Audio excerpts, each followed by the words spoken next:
கிரக அமைப்புகள் பத்தி சொன்னீங்க. இது இல்லாம நட்சத்திர அடிப்படையிலயும் சொல்லுவாங்க. இப்ப ஆயில்யம் நட்சத்திரம் அப்டின்னா மாமியாருக்கு ஆ. ஆகாது அப்டின்னு சொல்லுவாங்க.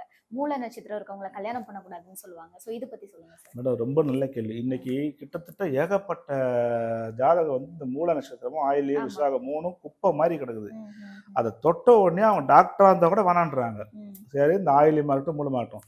இப்ப அதேதான். ம். இப்போ ஆயில்யம் அப்படின்றது மாமியாருக்காக சொல்லுவாங்க. ஆமா. இப்ப இந்த பாவகத்துல 10ஆம் பாவம் தான் மாமியாரு. ம், ம். இந்த மாமியாரு ஸ்தானம் கெட்டு இருந்ததுன்னா, இந்த ம். புதன் கெட்டு இருந்தா புதன் நல்லா இருக்கிறாரு.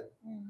புதன் கெடல. ஓகே. ஓகேவா? புதன் கெட்டு இருந்தாரு அப்படின்னா, ம். மாமியார் இருக்க மாட்டாங்க. ஓ! இப்ப இந்த புதன் வந்து 8ல இருக்கிறாரு. ம், ம். புதன் 8ல இருக்கிறதுனால, இந்த இந்த ஜாதகர் வந்து மாமியார விட்டு தள்ளி இருப்பாங்க. ம், ம். இதே புதன் இங்க இருந்தாருன்னா, மாமியார் இருக்க மாட்டாங்க. ம், ம். நீச்சமாயிட்டாங்கன்னா. ம். அப்போ ஒரு லக்னத்துக்கு 10ஆம் அதிபதி தான் மாமியார் ஸ்தானம். ம், ம். இந்த மாமியார் பாவகமும், மாமியார் கிரகங்கள் 10ஆம் வீட்டு அதிபதியும் 10ஆம் வீடு நல்லா இருந்ததுன்னா, ம். அவங்க ஆயுள நட்சத்திரமா இருந்தாலும் தாராளமா தரலாம். ஓகே. ஒருவேளை ஆயுளத்துல பிறந்து ம். 10ஆம் அதிபதியும் 10ஆம் வீடு கெட்டு இருந்ததுன்னா, கண்டிப்பா கொடுக்கக்கூடாது. ம். மத்தபடி தரலாம்.